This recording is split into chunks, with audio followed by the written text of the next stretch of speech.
Ilocano at yung Bicolana, no? Okay, next, Mr. Ding Dungo. Yung iba, palagay ko hindi ako kilala. Ako po si Mr. Bernardo Dungo, na-assign sa Ortigas.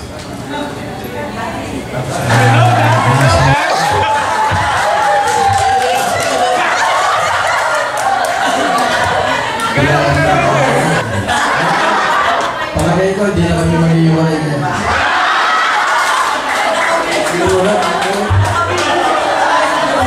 Biro lang po, para tutuwanin niya.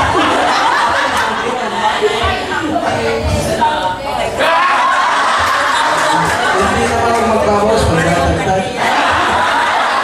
Huwag ito, huwag ito ba? Ayan po, sa spot.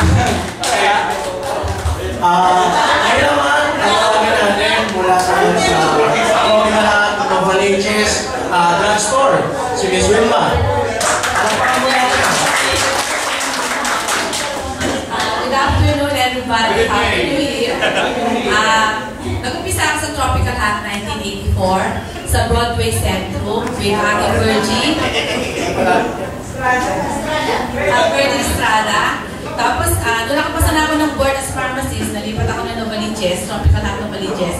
Under the supervision of Mrs. Mila Mahor, ang aking supervisor.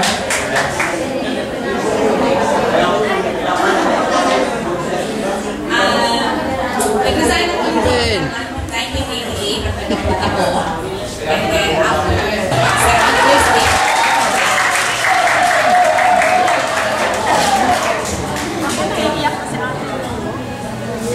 naalala na naman niya si ano. Sino tayo, no? ayaw nyo ba? Latest na